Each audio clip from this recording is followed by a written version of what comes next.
I am so excited that we are entering year 2 of the support from the fireworks community team. I am so excited to have them hosting us today. They're a creative co-working space focused on supporting the local community and uplifting creative entrepreneurs. Get a free day pass. When you book with them, you have to use code DRIVE, or if you go to see them in person to visit their beautiful space and meet their awesome staff, tell them Logan from Your Morning Drive sent you, and you'll get a free day pass to try the space yourself.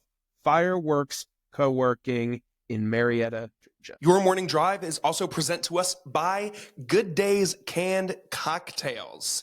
Good Days are a classic cocktail brand created in a convenient, ready-to-drink canned format for any occasion, whether it's a pool day, a boat day, a beach day, a graduation, a wedding, a bar mitzvah, anything in between. Good Days are there for you. Good Days are ahead when they are in your cooler, your fridge, your anything in between. Good Days has your back. If you want to be one of the first to try their drink, you can do so by visiting drinkgooddays.com/pages/find-us to find a store near you selling their drink. Of course, you must be 21 years of age to consume and purchase.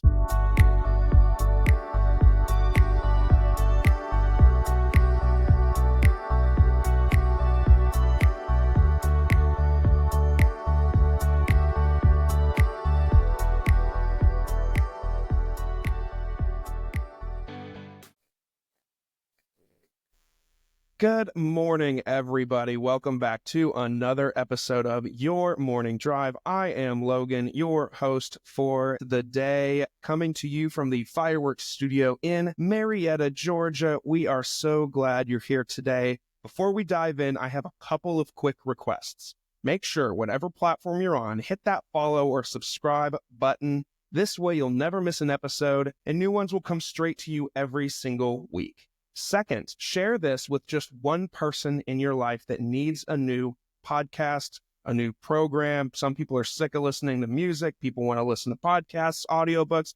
If you got people in your life that are sick of all that, send them the link to this very episode to get them started. You can find us on Apple Podcasts and Spotify, but if you enjoy a visual experience, you can watch in full on YouTube as well. Don't forget to leave those ratings, thumbs up, all of those things on those platforms to help us reach even more listeners. For even more content, updates, behind the scenes fun, follow on the socials, Facebook, Instagram, LinkedIn, and maybe TikTok. There you'll find episode announcements, fun clips, and plenty to keep you inspired throughout the week. Thank you for tuning in again. Let's get started.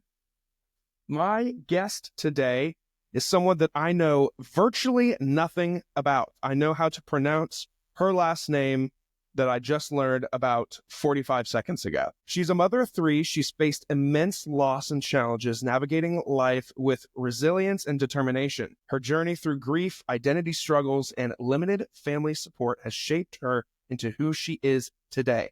Now she's ready to share her story to inspire hope in others overcoming similar trials. Please welcome my new friend, Jessica Przyborski. I did it. You did it. Let's go. Welcome, welcome. How are you? I'm great. I am great. A little sad today because of the whole TikTok ban.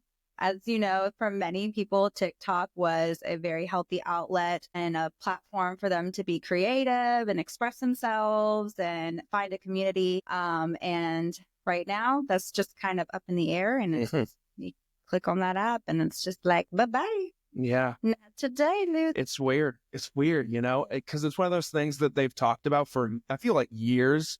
And I was like, it's never going to happen. I know. It's never going to happen. I know. And it's not just TikTok. It's also Lemonade. It's also CapCut. Those are the only 2 other ones that I know. But Lemonade is gone too? Lemonade is gone. Yeah. Damn, I made an account there just to, No. didn't we all make an account there just in case? Thinking me. Wow. Yeah, I saw that CapCut was gone and I was like, damn, like, did they own CapCut? I believe so. Yeah, I believe so. And I found out also today that it's not just the United States. It's like 15 other countries. Yes, I believe a like few. South Korea, Afghanistan, a bunch of others, but I was like, oh, dang, I thought it was just the U.S. No, there's a bunch of countries that were like behind this. Yeah. But it's weird, right? Like, It's really weird. it's because on one hand, you have the people that are like, it's dangerous. They're getting our data, which get over yourself. Every app on your phone has your data. Yeah. The government has your data when you apply for credit cards or buy a. Well, they just don't want other countries to have our data. I get it, but like, I don't, who cares? Aside from that, it was just for so many people, so many people just like lost their jobs. Yeah. Big enough to have that opportunity to make money off of TikTok, that's gone now. They're going to have to go to like YouTube, Instagram, and I don't know what the monetization for those platforms are like. But yeah, it's a sad day for many people. Yeah, I never even thought about it from that aspect. I don't know how many content creators, or I'm a big movie guy, so how many people who just sit there and talk about movies and entertainment news and stuff, all those people that I'm thinking about now that just, they need to pivot. But they do. That's, I guess, the unfortunate part of doing business online is there's always going to be pivots, some harder than others. And this is definitely a big one. Like, I can't think of the last time, I don't know how old you are exactly, but the last time I remember an app getting banned caused this much freak out was Flappy Bird. Do you remember Flappy Bird? No idea. You have no idea what Flappy Bird is? Mm.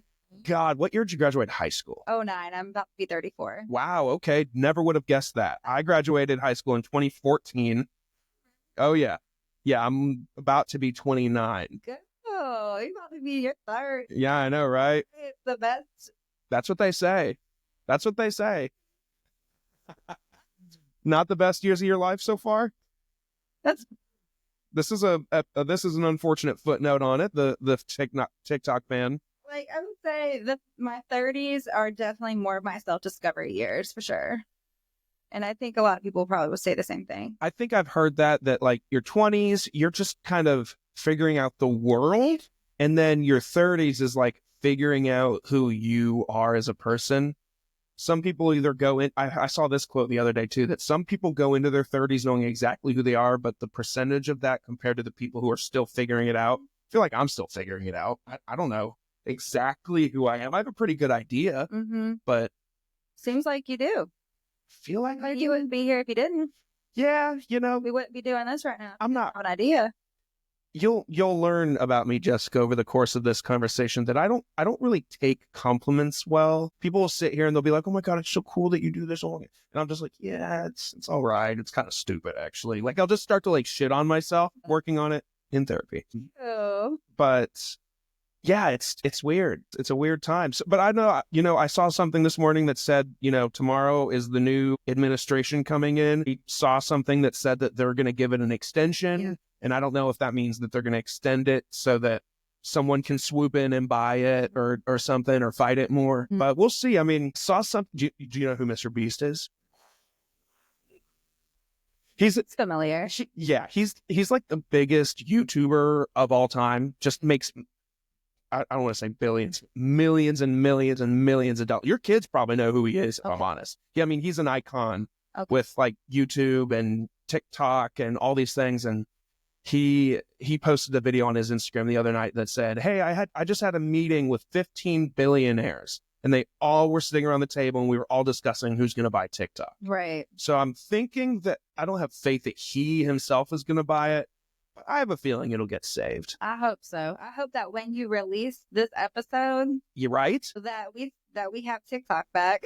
This will come out in like February at some point. So by then we'll probably know, or at least we'll know more information. Mm-hmm. Wow, that's weird to think about. Yeah. So that's fun. It's like we're going back in time. You'll listen to this in a month and you'll be like, "Ooh, at that time we had no idea that this." And for all we know, in the next like 2 weeks, a new app comes out and just dominates the scene. And we don't even think twice about TikTok. Exactly. I feel like there's always going to be a replacement, right? There's always going to be. Like Vine was a thing. Compares.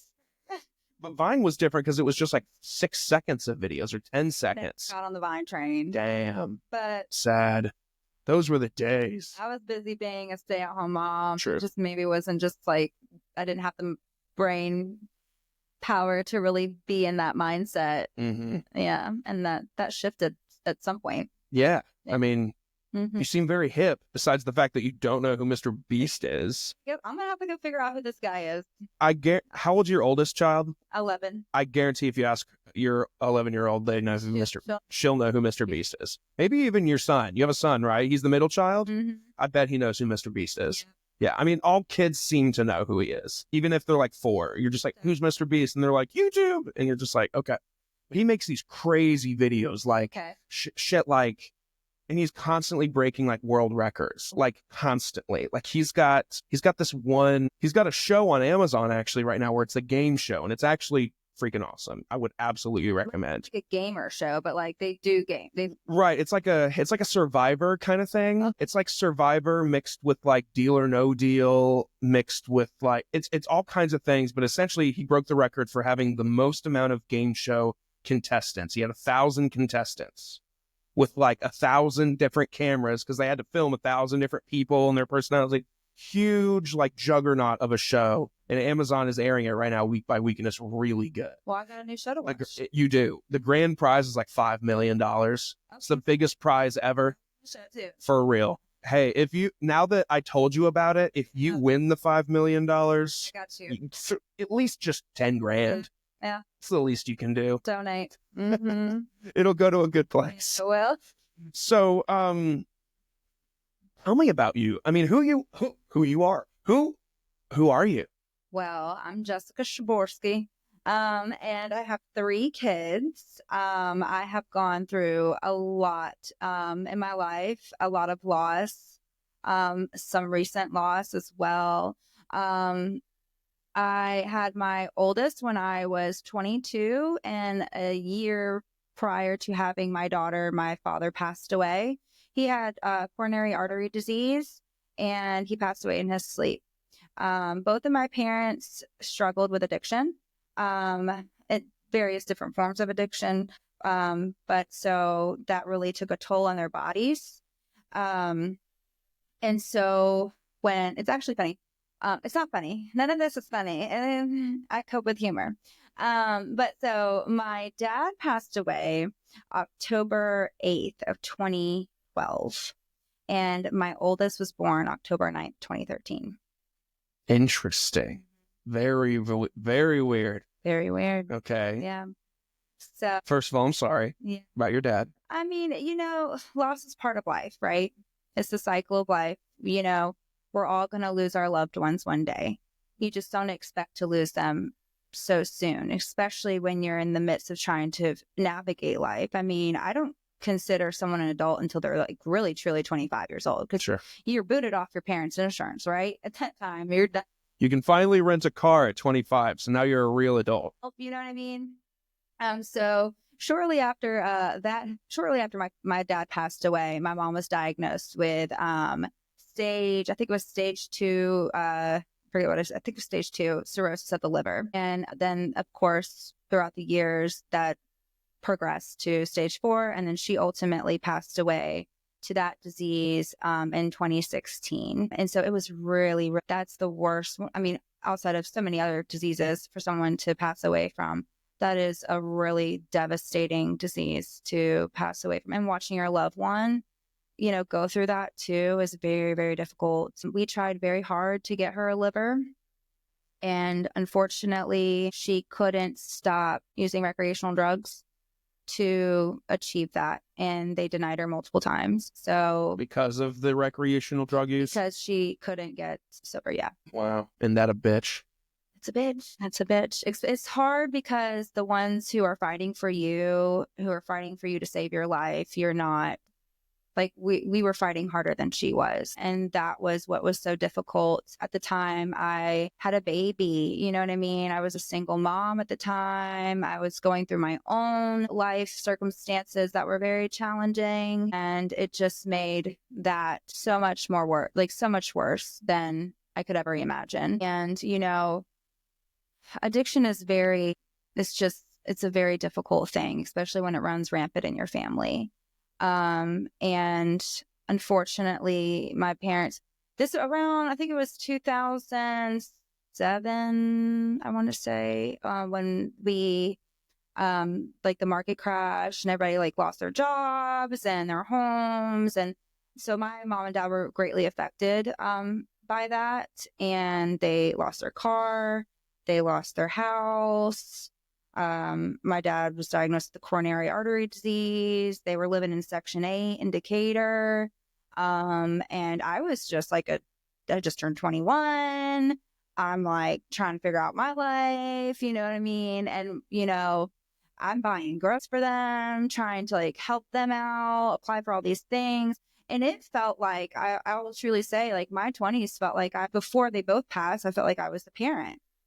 I didn't really have time to do the things that I had enjoyed doing, which at the time I was really trying to be a successful singer-songwriter. I was collaborating with other local artists in the area. It feels like many moons ago, but like I really had a dream that I really wanted to focus on. And I just felt like so weighed down by the weight of their stuff that I really couldn't, be successful in what I wanted to do. And so, yeah, I think that was probably the hardest time of their life was when they were in Section 8. They felt like they had failed at life. It was really sad. It was really sad. But yeah, so when my mom passed away at 16, I hate to say it was almost like a relief, because just watching her struggle with cirrhosis of the liver. And I should say too, her cirrhosis of the liver was not alcohol induced. I know when you hear that, you think, oh, this is alcoholic, cirrhosis is alcoholic. Cirrhosis doesn't have to be alcoholic induced cirrhosis. My mom, I guess in her years of partying, both of my parents were professional dancers in Miami, performers, and they met in ballet. Wow. Yeah. And it's actually funny that I'm sitting here telling this story because I feel like I'm kind of carrying on their legacy, the good parts, because, they were bad people. No. They were really struggling with their own traumas, their own childhood traumas. My father was a refugee from Cuba. Wow. I'm first generation Cuban-American. I don't know how to speak Spanish. Devastating. Is it? Yes, it's devastating. Did your parents speak fluent Spanish? Yeah. Wow. My mom wasn't from Cuba. She was from Miami, but they met in ballet. And it was a beautiful love story. How romantic, I was going to say. It really was. It was a beautiful love story. And they were very, very, very, very much in love with each other. But they had like this love-hate relationship. So, and because this was, I want to say, this was like in the 70s, 80s, something like that. I don't know, so long ago. But anyways, this was like, my mom would refer to it as the cocaine cowboy days of Miami. Cocaine cowboy days. You can just imagine the drug use that was going on there. And so my mom, unfortunately, she contracted hepatitis C. And obviously there wasn't really any treatment for that at the time. I think there is now. I think so. Yeah, I think there is now. But over the years, with the constant partying and the drug use that they couldn't stop, my mom was really heavy into opioids at the time, especially when Roxy's were big. Thankfully, I never touched any of that stuff. By the grace of God, that was just not my story. And I think because of growing up around that, it just wasn't enticing to me. But yeah, it took a toll on her body, and it turned into cirrhosis of the liver. Yeah. And so then she passed away in 2016. It's horrible. I'm sorry. It's rough, but being so resilient and just, I have this like constant thought of, I have to make this work something, right? Like I can't just let this be this traumatizing thing and I do nothing with it. You know what I mean? Sure. So I'm very vocal, I'm very open, I'm very transparent on social media about all the trials and tribulations that I have gone through in my life. And like I said, my 20s were just survival. All of my 20s were survival, even after getting married and having kids. And I'll say this, the reason why that was probably the hardest time of my life, I had my oldest, she was with me when I was a single mom. And then I found me and my husband, we met, and then I had my son, and then eventually I had my daughter. But with my son and my youngest daughter, I really struggled with postpartum depression pretty bad. It was very isolating. It was very lonely. And when you lose both of your parents, and the biggest topic that I, try to focus on when I'm talking about this stuff is, those losses so early on ended up having me become a parentless parent. And there's so many people out there who struggle with this, right? I'm not unique. I'm not the only one who has lost a parent. I'm not the only one out there raising kids without parents. And, you would think that it's easy to just raise your kids, you know what I mean? But when you're doing it without any parental guidance, man, it is challenging. It is really, really challenging. And you have to find healthy ways of coping. You have to find healthy outlets, mom groups, and all resources that you can find, you have to utilize. I was a big believer on Mom's Morning Out. A lot of churches provide Mom's Morning Outs, and I really utilized that. And that really helped me out a lot. But yeah, postpartum depression really kicked my butt, and it sucked, but I got through it. I came out on the other end. I didn't think I was going to be honest with you. Really? Yeah, I didn't think I was going to.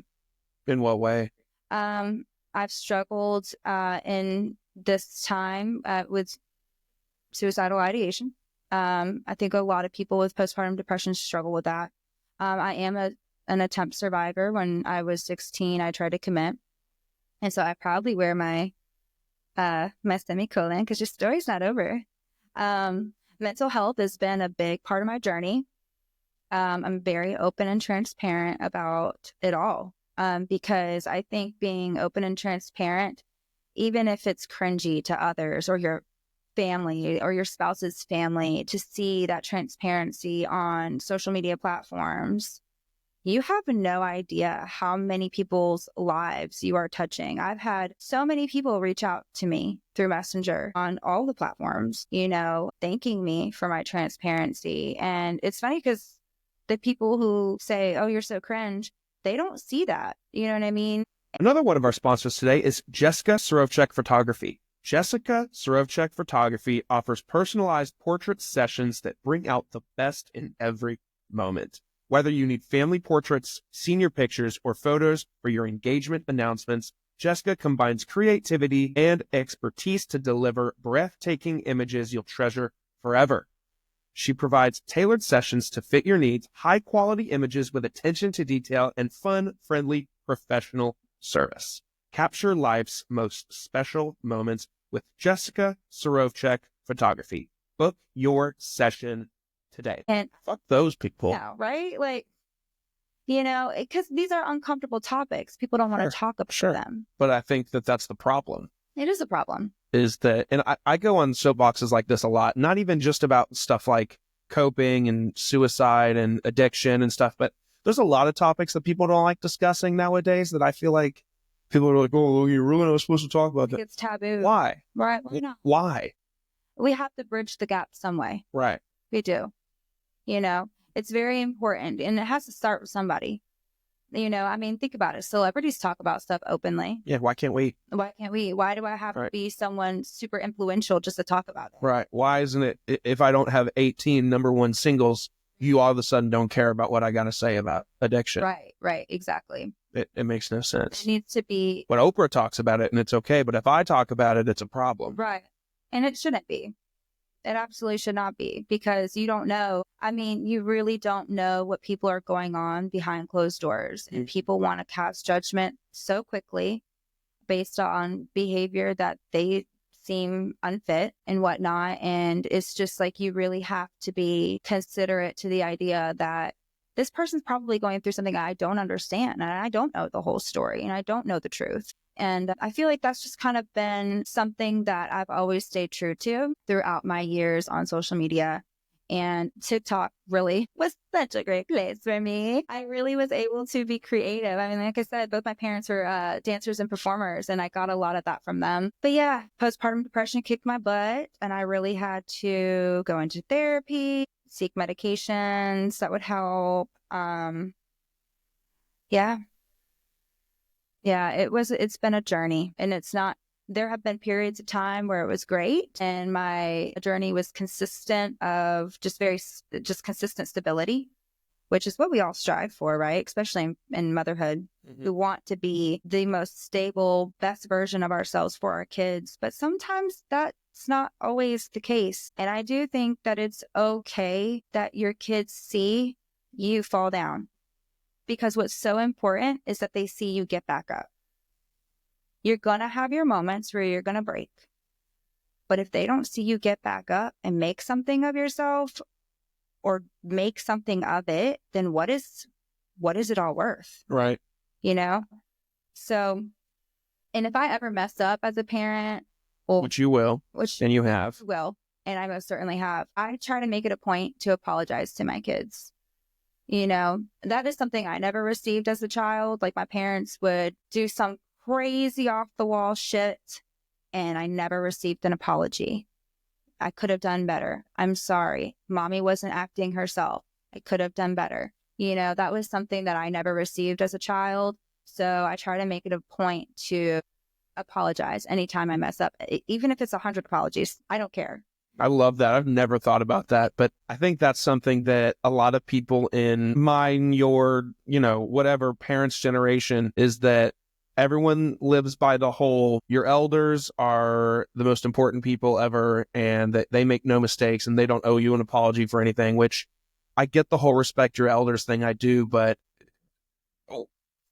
the apology, it goes both ways. It does. Like if I push my brother down the stairs and he breaks his ankle, yeah, I'm going to say I'm sorry. But if you go and do something crazy, you're just going to say, oh, well, I know better than you because I'm older than you. So I don't have to apologize to you. Right. I got that a lot growing up. Yeah. I got that a lot. Yeah. And it's just, I don't think it's healthy to have that mindset anymore.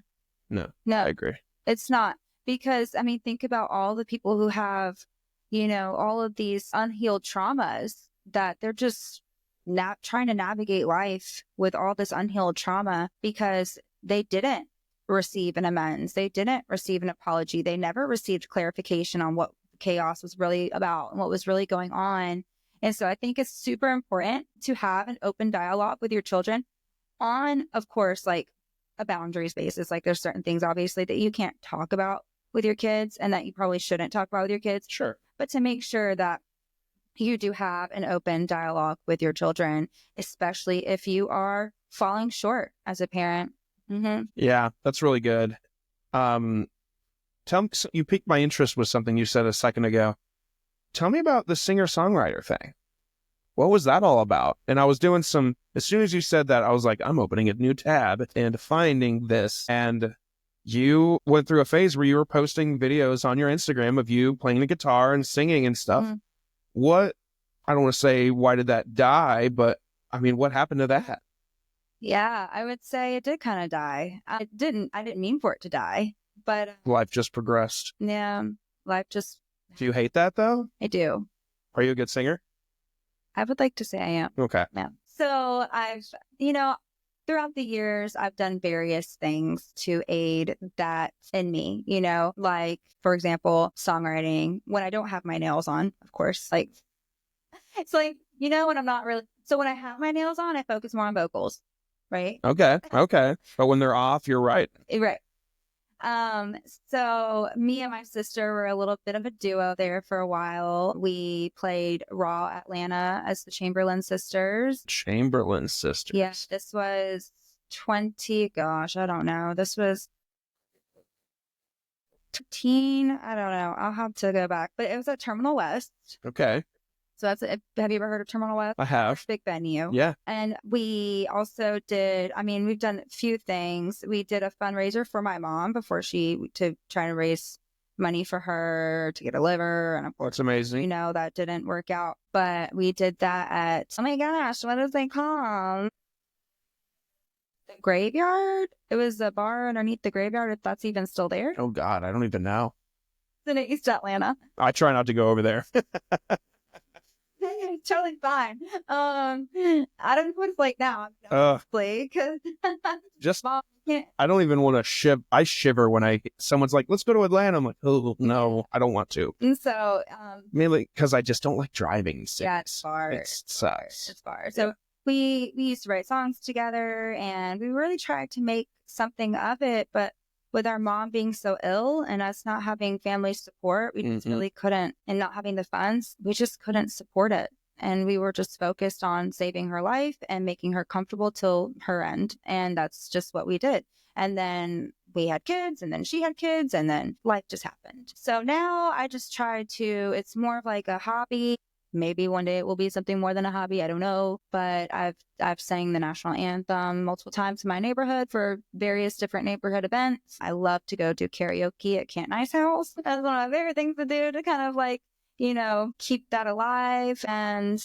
TikTok had those singing challenges. I did the Defying Gravity one, which was so sad because that was, like I said, a creative outlet for me. And so now I guess I'll have to find other ways to do that. And what stinks going back to the TikTok thing is that, and I saw somebody post this on their story today on Instagram, and they said, so are we just going to post because it's like every social media platform has its like boundaries of what you can they're the unwritten rules of social media. It's like Instagram is where you're like, your family life and some professional stuff, but it's very like social. It's really truly social media.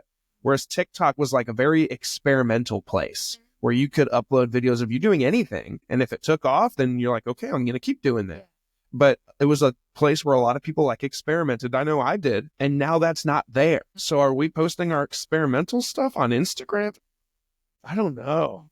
Posting everything and anything. Y'all about to be so sick of me. No, I mean, you're very active on your social media too, which is awesome. My kids. And that's what's cute. I loved we talked a little bit before we recorded, but the interview you did with all three of them on TikTok being banned. I love also in their age order, their responses got smarter as it went up. Like the youngest just goes, your son is just like, it's stupid. And then your oldest was like, I'm angry about it. And I was like, that's so funny that in order of their age, the response got more and more intelligent. Yeah. That's so funny. Angry about it because that's how we kind of bonded. Yeah. So my daughter, me and her dad, we do 50-50. So she's with her dad 1 week on and she's with me 1 week on. And so when I'm with her, if I find a fun little TikTok dance, we'll do that together. And we really try to, that's how we bond. Yeah, it's a great bonding. And of course, to some people, it's a little bit more unconventional than other people might. What, going to the park and throwing a Frisbee? I don't want to go throw a Frisbee. Yeah, you'll damage your nails. Yeah, I'll damage my nails. But yeah, so that was just kind of a way that we bonded. Yeah, it's really sad to see it go, but I don't know, maybe I'll get into singing. I have a friend that has sent me some instrumentals and I've been trying to write some lyrics to it. And of course you want that to be like, yeah, I got it. And, like he just sent it to me like a couple of months ago and I've been working on some lyrics. And of course you want to be like, I'm ready. But for me, songwriting has always been something that like comes from my heart. You know what I mean? Like, and it's got to be real and true. So it just takes time. Yeah. Could you think, I mean, obviously we don't know, but do you think you could see yourself like slowly trying to make that happen at some point? Or do you think it's kind of phase and it's over? Or could you see yourself performing at a brewery or a Reformation or like a coffee shop or something? Like, could you see that? Oh, I don't know. I've thought about it. I could see myself doing like an open mic night gig, but I really don't like playing the guitar. Really? Yeah, I don't really like playing the guitar. I use it as a songwriting tool. So if I found someone that could like do that with me, then possibly. But, I think it's harder to do something like that when you don't have, well, I'm 34. So I mean, you got the age there. But I could definitely see myself doing something like that for sure. Yeah. Hey, you never know. You never know. A doubt too, because it feels like that was just so many moons away. Like, how can I get back there? You know what I mean? Yeah. And that's why I just really enjoyed all the little singing challenges. Sure. I know a lot of people in the music industry that I'm still connected with on Facebook. My good friend Kenny, I know he does not open mic nights, but acoustic sets with his friend at like Reformation and some other like wineries and things like that. And I have to go see him. Kenny, I promise I'll go see you. But yeah, I mean, I've done so many different projects in the past. One of my favorites, which I've been telling my husband to finish our basement and get me like a little studio down there so I can start making music again. But that's been 3 years. Not have it. Steve, get to work. Get to work. Yes, Steve, get to work, buddy. To work. I need that. But yeah. Well, what other projects have you been cooking up? What do you do? What do? Are you a stay-at-home mom? No. Okay. No. What do you do? Well, I am a server and a bartender. I work at a country club as a bev cart girl. Oh, hey there. Okay. What country club? Woodmont Okay. Club. So I'm a server bartender and I bev cart there as well. Love it. But, I just finished my first season at Ameris Bank Amphitheater as a server, and I served the box seats. So that's another way I can keep music in my life. I was gonna say you've got that connection there. Ways to keep it in my life, Sure. in some form or another. Maybe one day I'll audition to be on The Voice. I don't know. Maybe. We'll see. It always pops up as an ad on my phone, and I'm like, I could do this, but then I'm like, I don't have anyone to watch my kids. What's husband do? He is a flooring contractor for a big flooring company. Good for him. Good stuff. Good stuff. Yeah. Good stuff. So most of the years that we've been married, I've been just a big supporter of his career. Sure. Hoping that maybe it's time for me to spread my wings. Sure. We'll see.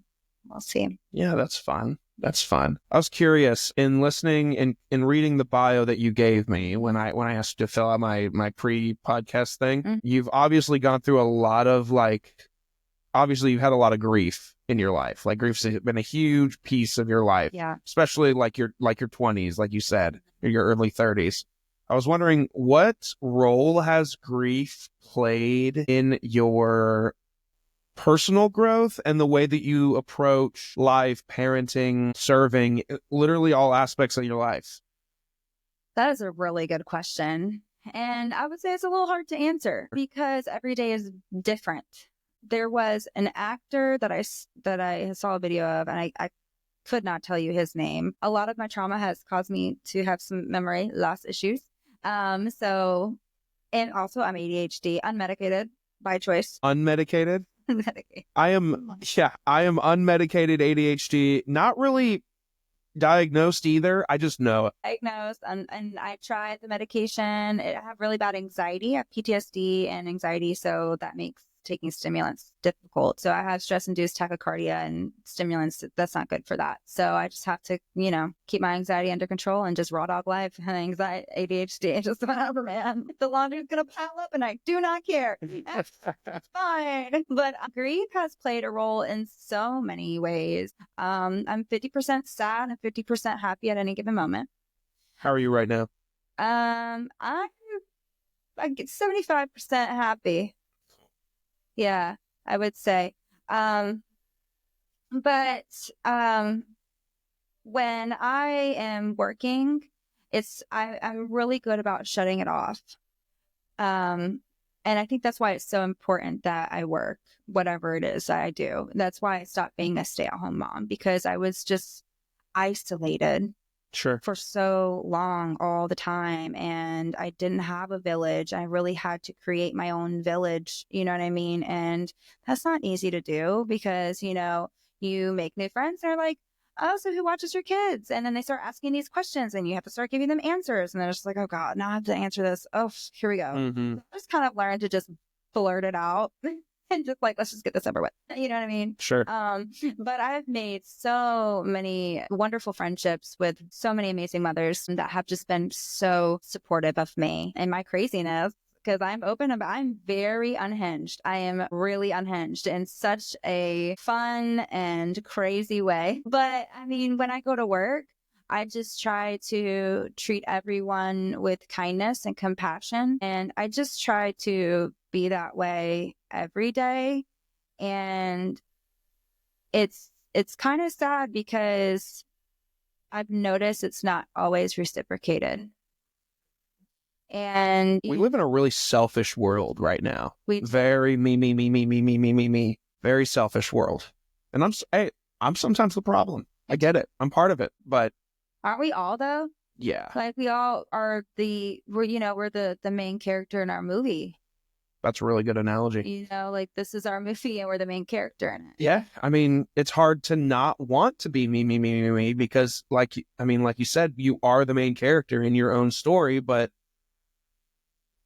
yeah, that's a really good way to put it. Yeah. This is just the supporting actors. Mm-hmm. They're just the side character. Yeah. Or the extras. Yeah. Yeah. So I just try to, even if I'm like, I mean, there have been days where I have contemplated taking my life, and I will still hold the door open for someone, Sure. you know, and that's so important to me, that even when I am in the darkest state of my mind, that I still can give kindness to other people. And then there's been days where I'm like, what?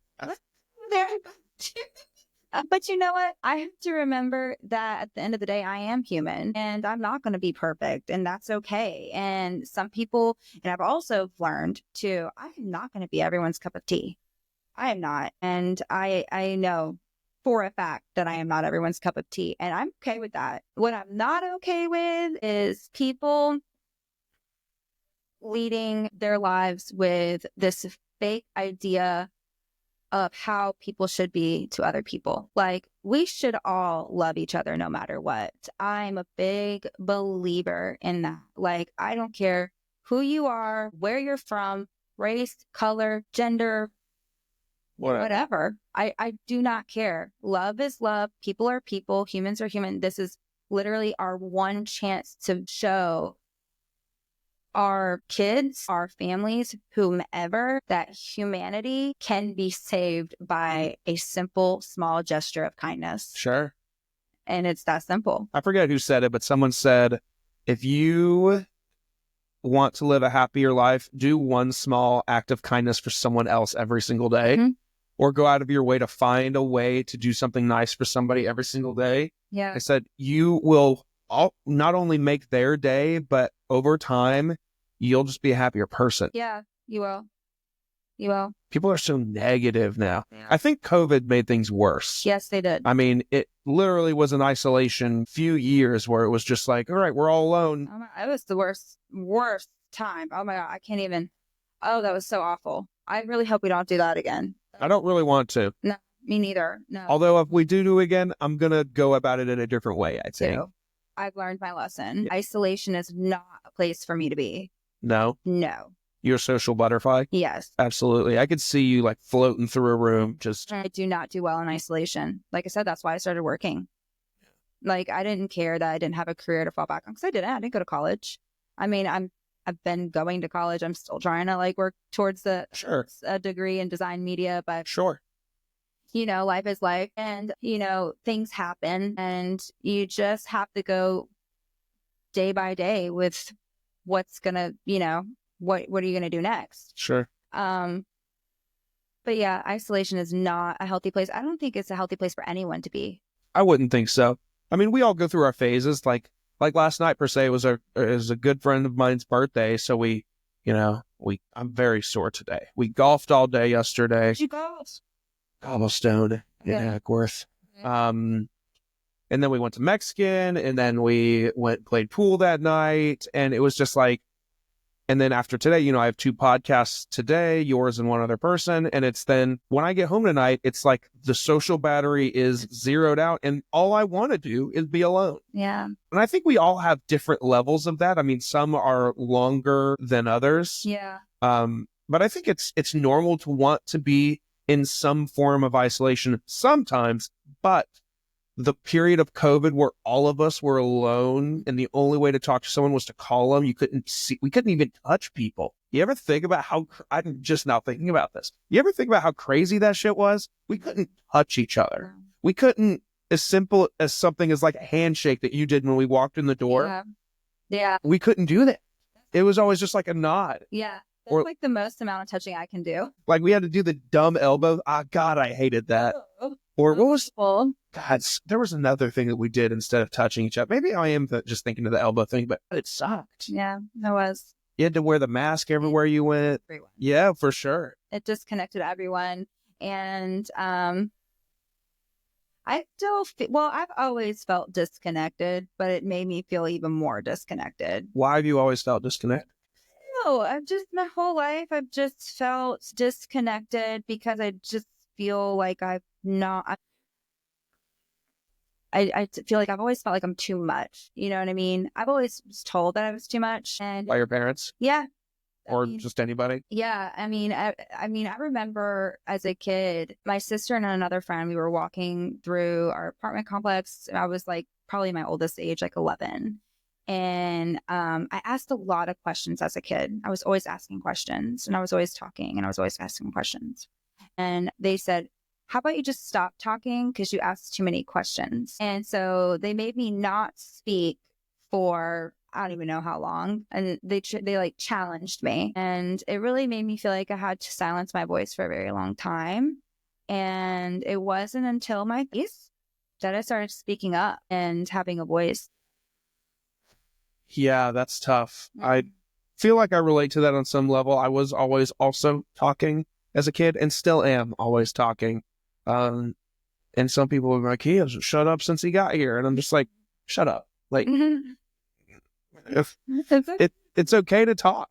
I mean, there's nothing worse than being in a room of awkward silence, and I will most certainly be the first person to break the awkward silence. Oh, for sure, like, dude. There's no way I'm sitting in a room awkward silence. Dead air when everyone's just like standing around. I'm just like, so what's gonna, what are we doing? Or God, I hate silence. It's a strange feeling. Someone told me when I was a kid, I forget who, it might have been a teacher, but they just said, you can't stand the sound of silence, can you? I said, no.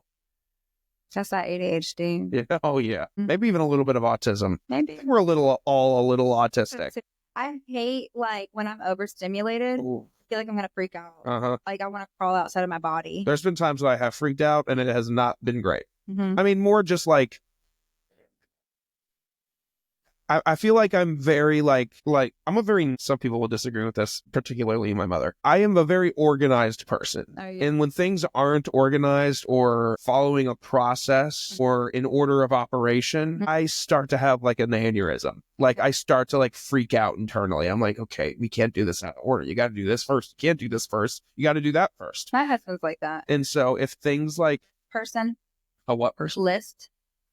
I do love lists. In fact, I have a to-do list every single day. Do you? Every single day. It's in my reminders on my phone. Okay. And there's nothing better than checking off those boxes. And there's stuff on there like brush your teeth. Really? Because I just love checking shit off because it makes me feel like I'm doing something. Let me tell you, I think everybody should make sure they brush their teeth in the morning. Amen. Nobody likes the person with stinky breath. I'm telling you, you know, like that. Brush your teeth. It's tough.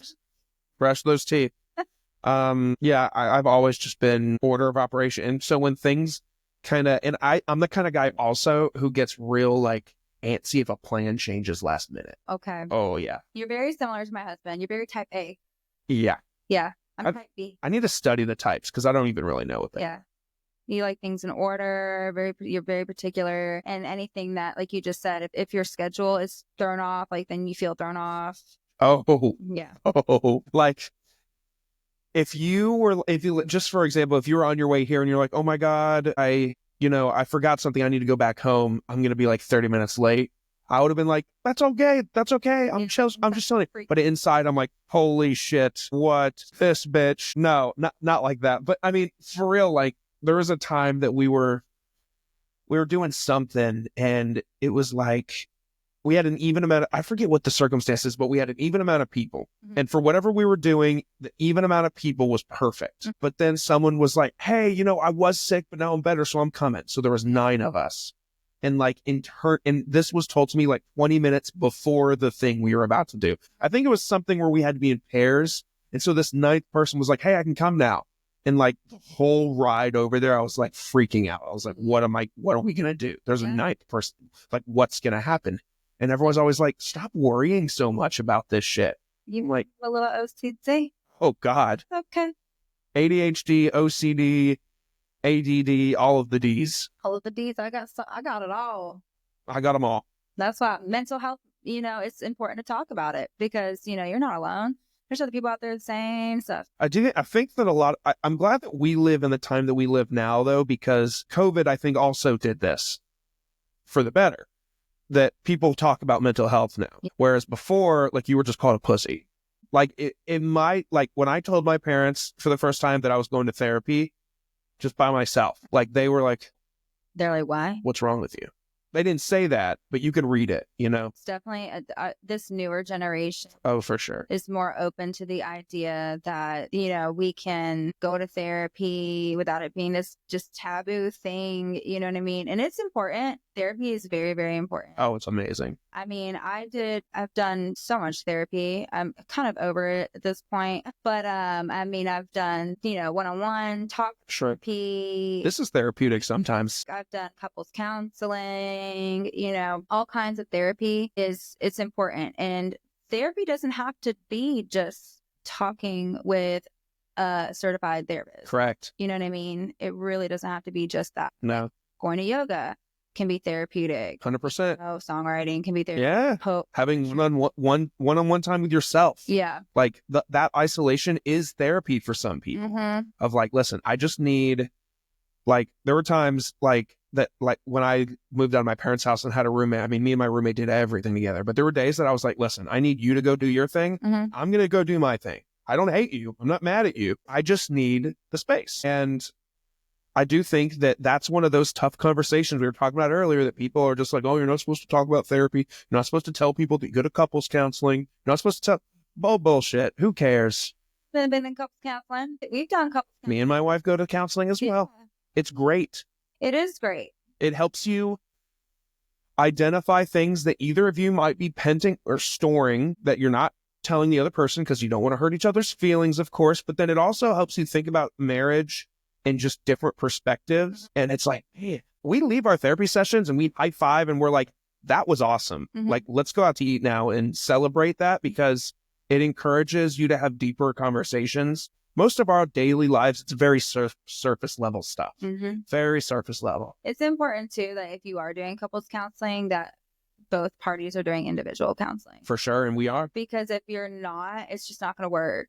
And for a while there, that was kind of me and my husband's situation. Like, I was doing individual counseling and they were doing couples counseling, but he wasn't doing individual counseling. And it really was very problematic. Sure. Because you were getting all these new perspectives and he, no offense to him, but this, all people work this way. He wasn't getting those new perspectives. So he was almost probably annoyed that you were thinking about things this way or thinking about things about that way. You know, so it just creates a divide. Swear. What the fuck? Yeah. So, like, why aren't you doing it? Well, I'm not doing it all. Right. Sure. You know what I mean, and it's just, you know, that's the only way it can truly, truly work, is if you're both working on your individuals. Because in a partnership and marriage, you are two completely different individuals coming together as one. And you cannot expect I can't expect my husband to be exactly like me, and he can't expect me to be exactly like him. We're very completely different individuals. 100%. I'm type B. I'm more outspoken. I'm more an extrovert. He's more of an introvert. I'm more creative. He's creative, but he's not as creative that I am sometimes, you know. He has more of like a corporate job.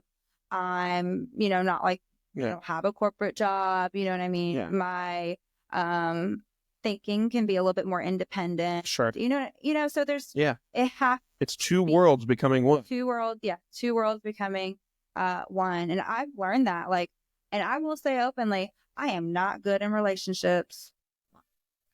I don't like relationships.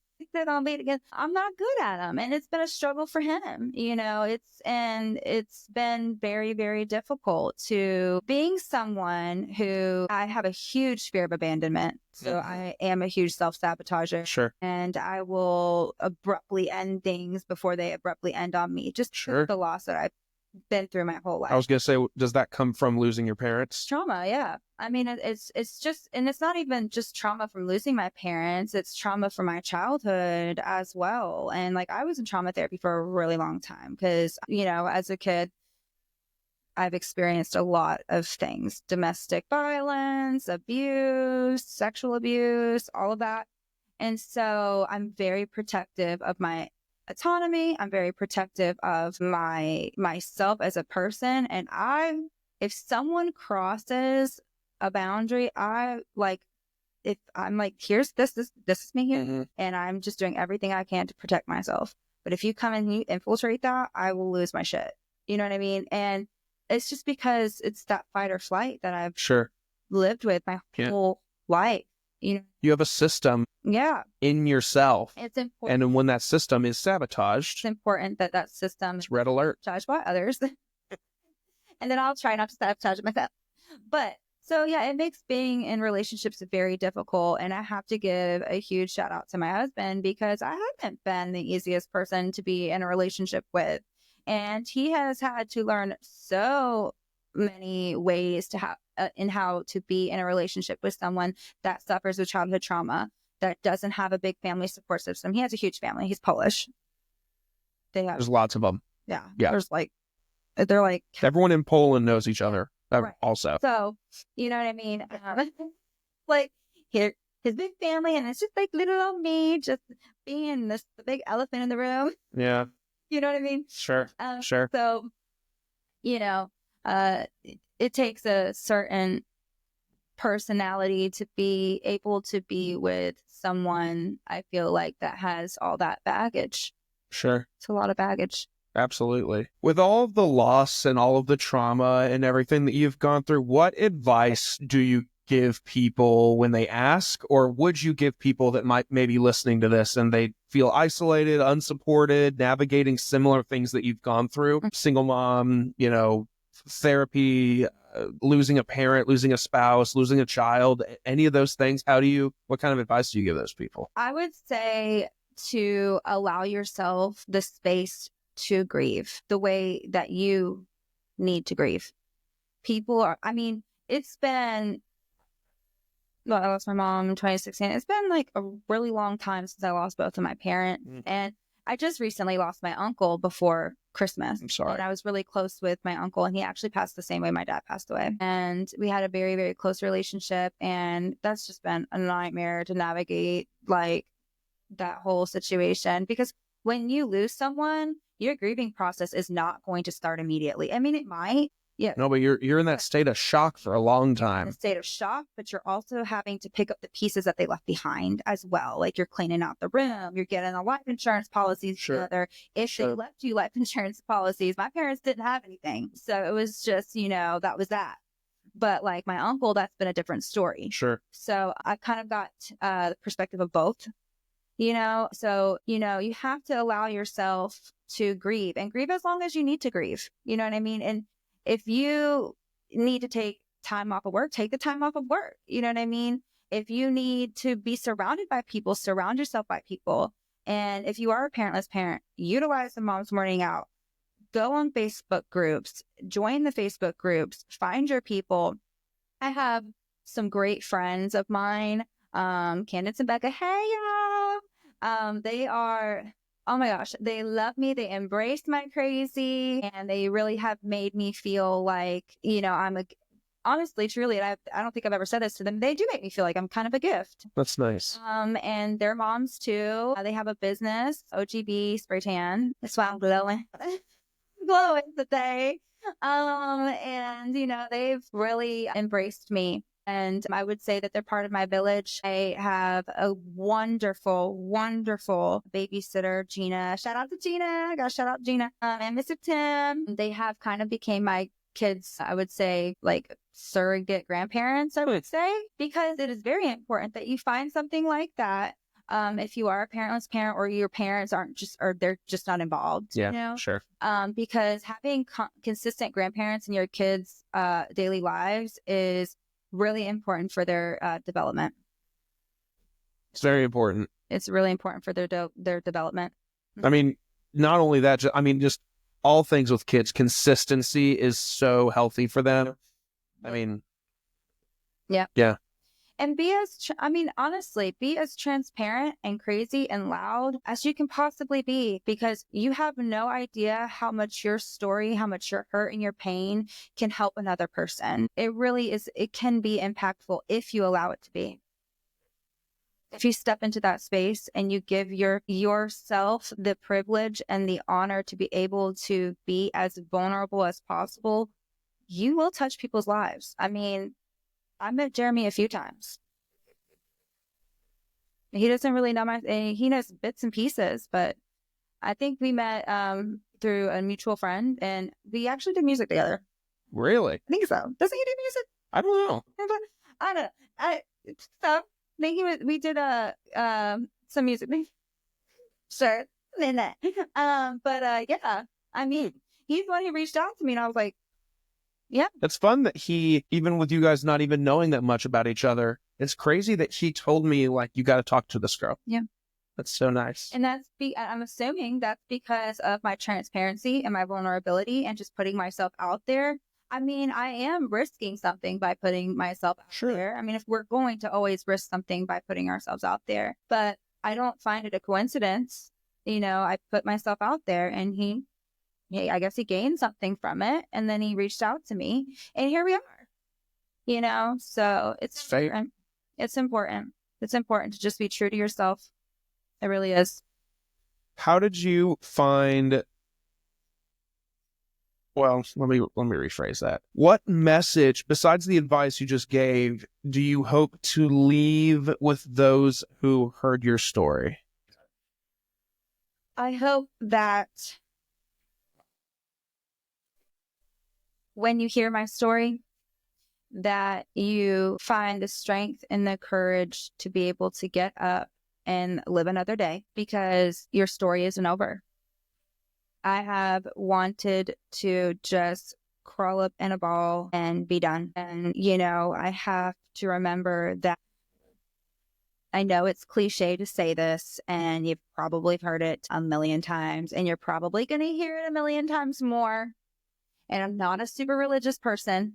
I'm really not, but I do believe in something greater than me. You have to believe in something greater than yourself. You really, really, truly do. Like, I don't care if it's the freaking painting on that wall. You have got to believe in something higher than yourself. And I do believe that God gives his toughest battles to his strongest soldiers. He really, really does. And it's not to say that people that don't have tough battles aren't strong. Right. You know what I mean? But, there's something to be said about people who have experienced a lot of trauma in their life. Sure. There's wisdom there that they are able to provide to other people. And it's important that we pass that wisdom on. I agree. Very good. Very good. What other stuff you got for me, my friend? I don't know. How you feeling? I'm feeling good. Pretty good. Pretty good. Wish it wasn't so cold. But it sounds like we're going to get some cold weather this week. Snow, I think. Yeah, I think we are. I love it. Sweet. I'm cool. I'm cool with it. Although it's been awful with my youngest, her eczema. It's been really bad. It's been really bad. Does not make things easy. No. No, it doesn't. It's one other thing I haven't talked about. I know. What is it? Oh, okay. So I will say, when you are parenting without your parents, and there's things that you're going through with your kids, like, for example, my oldest, she was born with a tethered spinal cord. Okay. And so she had surgery at 2 months old, and that was a really, really scary time. And in times like that, you want your parents, you want someone to lean on. I mean, I went through I had her dad, that he was there, but he had to work a lot. But I really felt like I was going through that alone. So fast forward 10 years later, she's got scoliosis. She's got a spinal cyst within her spinal cord. And that little girl is one of the strongest little girls I've ever met. She really is. She still has a spinal cyst within her spinal cord, and she has to wear a brace every day. But that was one of the things that I felt like was really hard to go through, and not have a parent to call upon, because it's like, what do I do? What do you suggest? And also too, is this something that's been in our family? Like, I don't know. You know what I mean? So that was tough. But yeah, I think when you're faced with that much stuff, like, you're being given wisdom, right? And you're having to navigate that. You're learning. You've got to pass that on. You've got to pass it on, because you can't just hold it all to yourself. That's going to make you sick too if you do. Sure. Yeah. Absolutely. Well, Jessica, there comes a point in every one of my episodes that I ask my guest a collection of questions that I don't let them prepare for. They're kind of fun first date like kind of questions, but they're just fun. Okay. You ready for those questions?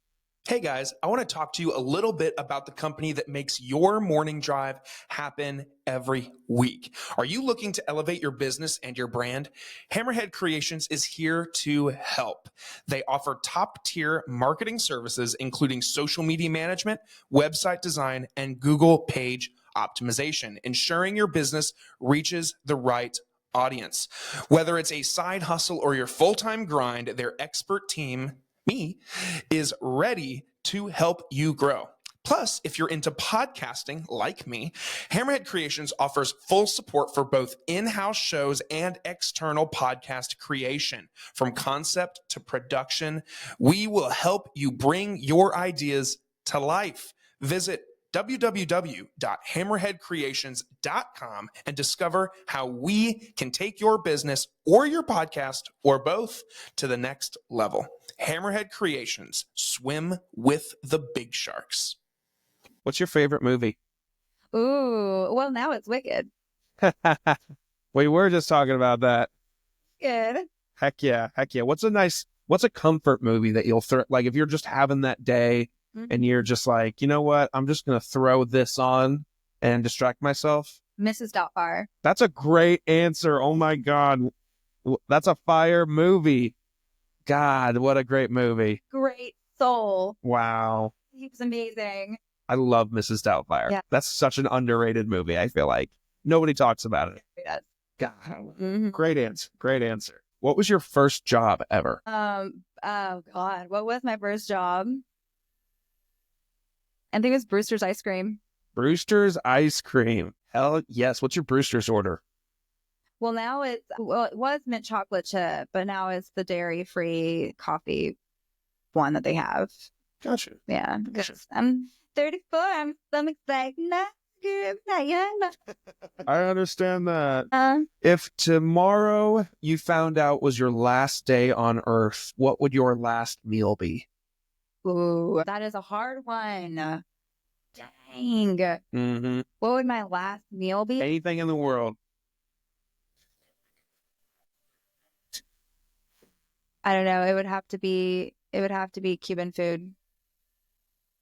Cuban sandwich, rice and beans, maybe some oxtail stew. Mm-hmm. Would have to be something like that. Yeah. And you could just assume that everything in this last meal is just cooked to its absolute peak. Like my grandma. Like you're not getting like a mid sandwich. Dad's mom made it, yeah. Yeah.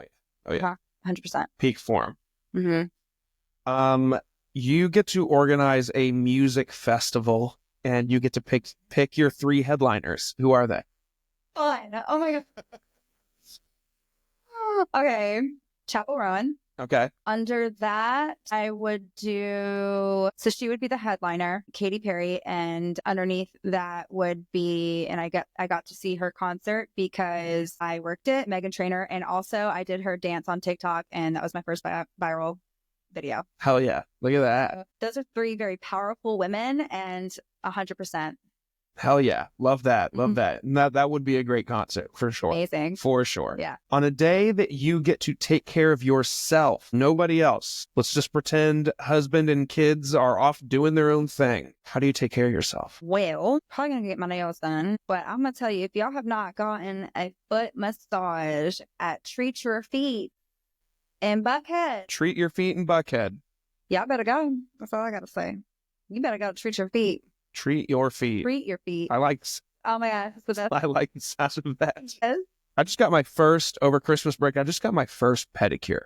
Really? And I am on board. Well, good. I'm on team pedicure. Women like clean nails. I'm sure your wife appreciates that very much. What's the foot one? Is that pedicure? Pedicure. Okay. Pedicure or manicure?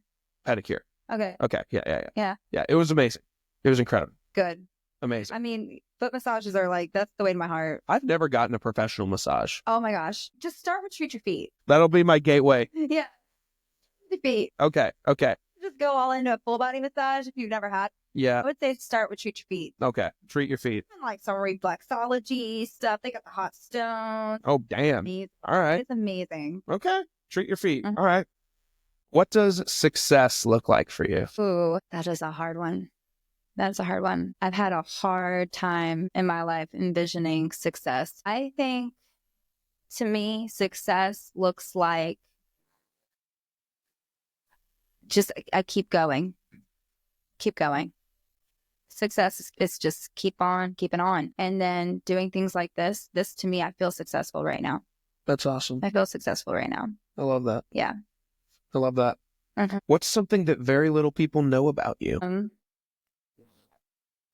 Oh my gosh. I feel like everyone knows everything about me. Very little people know about me. Or an opinion that you have about something fun, like that you always prefer this food over that food, or oh, that's overrated, or something like that. Anything like that. Or an opinion that maybe while you and your friends go get margaritas, you're like, you know what? Something, something, something. And your friend's like, no way. And you're like, I'll die on that hill.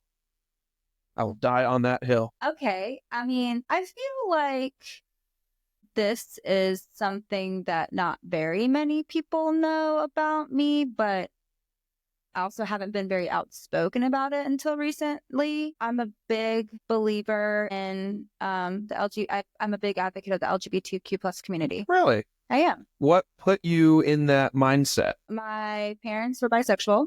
Really? Mhm. Both of them? Really? I mean, yeah. I mean, think about their lifestyle. Yeah. I mean, I was just going to say that lifestyle, dance, Miami, the 70s, right? You said? Mhm. That was the time. Yeah. God, to go back and be able to see that. Got it. I mean, yeah, in Miami too. I'm a big advocate for the LGBTQ plus community. Awesome. Yeah. Good stuff there. Mhm. Good stuff there. We love that. Yep. Okay. Fun fact for all of your people that don't know that. Now you know. And I got to know first. So what is something that no amount of money will get you to do? I'm writing a check, and as many zeros as I put on the end, you're just like, doesn't matter. Oh my God. Won't do it. Let me think about this one. Well, you know, maybe it's not fair, because my answer, I think if you kept writing zeros, I'd be like, all right. Yeah.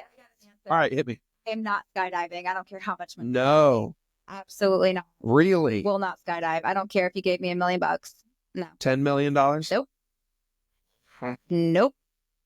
$500 million. I'm not jumping out of a plane unless I need to. Yeah. I will go on the record and say, if I were to skydive, I'm not going to be the one that pushes myself out of the plane. The dude who's strapped to me, he's going to be the one that's got to do it. He or she, whoever's strapped to me, they're going to be the ones that have to initiate it. I will do it. Yeah. It'd be really fun. I just thought of a really fun idea. What if I recorded an episode with a skydiver mid-skydive? You should. I don't think that's possible. But the audio would just not work. Sure. I'd be like, how long have you been doing this? You totally could. You can make it happen. Oof. But you have to do it. Yeah, that's the problem. So I don't know. you're going to have to do it. We'll see. We'll see. If I jump out of a plane, I wouldn't survive it. I think my heart would just combust. I think this is the crazy thing about skydiving. I think you have to go into skydiving, and maybe I'm a negative Nancy, maybe I'm a warrior, but you got to go into it thinking there's a slight chance you could die. Yeah. Right? Closest I've ever gotten to is the skydiving place. Like the indoor skydiving place. Yeah, I know exactly where it is. I can see it. Yeah. It's like near the Brave Stadium. Yeah. Yeah. Oh yeah, I know exactly what you're talking about. Mm-hmm. That's the closest I've gotten. Pretty sure it's just called indoor skydiving. Yeah. It's like a blue building, I think. I don't know. Either way, I've never done that either. I'd love to try it. I would suggest doing that first.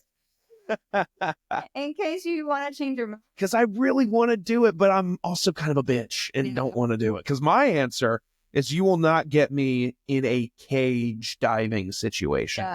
No amount of money. I think I would probably do that. Over skydiving? Yeah. Yeah. But if you've ever watched those shark movies. Oh, fuck yeah. The thing, like the cage drop. Oh, God. Anxiety. Yeah. No. That's death. You're dying then. You're dead. You're done. You're done. Yeah, for sure. Uh-huh. Mm-hmm. New fear unlocked. Yeah. I have claustrophobia, so. Yeah. I mean, I feel like I do a little bit. Really think so? Yeah, I think it's like real. I was going to say, are you all right in this small room? Yeah, really fine. Sick. But like being on an airplane, I'm like, I can't escape. I can't get out. Yep. Oh, no. That's what gets me claustrophobic because I can't escape. Right. leave the Right. situation. Like, The only, like, if you're uncomfortable in an airplane, the only thing you do is get up and walk to the back of the plane or walk to the front of the plane. There's nowhere else you can go. yeah, It is a very trapping experience. Yeah. Sure. don't like it. I hate Understood. flying. Understood. Well, that leads me to my last question for you is, what's your biggest fear? Oh, I feel like this one you would want me to say Flying. or something like heights. My biggest fear is my kids going through the same situation that I've gone through. I want to be a grandma. I want to be there to support them through and through all the way. All the way. And I will do whatever it takes to make sure that that happens for them. I love that. Yeah. It's a great answer too. Yeah. Jessica, do you have anything that you want to promote or shed light on or anything like that? Now's your time to do so. So I guess I would say since TikTok is gone, you can find me on my Instagram. Jesse's Life. I made this so long ago. Jesse's Life? Yeah. So, I mean, when Instagram first started, that's when I came up with my handle. Wow, and you've kept it ever since. Yeah. Oh, that's awesome. So it's JESSYSLYFE. And I'm just going to stick with that because I've had it forever. And that's where you can find my shenanigans and like ask me any questions, DM me, whatever. I don't know. I'm trying to get a podcast going. I'm thinking I might do that in the near future. And if I do, I will most certainly let you know. Good. I think I should. I would like to. I would love to help you with it and be on it. I would be so grateful and totally have you on it. And I would like to promote my friend's business. They're the OG Bitches Spray Tan. You can find them in Cherokee County. OG Bitches. OG Bitches. That's awesome. Yeah. And they spray me. That's why I'm glowing. Yeah. Love that. And they're both moms, and they had a business idea, and it's really flourished. And they spray people all over Cherokee County. I don't know if they've ventured out of Cherokee County, but I know that they have sprayed a lot of people, and they're just fun girls, and they've been a huge support to me. So, yeah. Wow. Love that for them. Love it. Jessica, thank you for coming on here and being vulnerable with me and sharing your experiences and your story and everything. I love that you did it. And I love that I now have a new friend and someone to root for. And yeah, thank you for doing this and being vulnerable and sharing your story. I appreciate it. You're welcome. Thank you for having me. Of course. So guys, if you enjoyed the conversation, I will have her Instagram in the bio so that you can easily click on it and get you over to her Instagram so you can see her daily shenanigans with her family, her kids, her potential podcast that comes through, and everything in between. If you want to, again, follow me as well while you're following her, just go over and find at Your Morning Drive on Instagram and Facebook. Hopefully TikTok. If not, maybe whatever app is next. I would say Lemonade, but that's gone right now too. So for now, just stay tuned for that. It's always kind of fun when a new social media comes out because everyone's like trying to find what's like going on and like what can we post here? What can't we post here? Do we do hashtags? Do we not do hashtags? Either way, whenever this new social comes out, stay tuned, whatever it is. And yeah, we just thank you for listening and tuning in today, and have a good rest of your day. Take care, guys.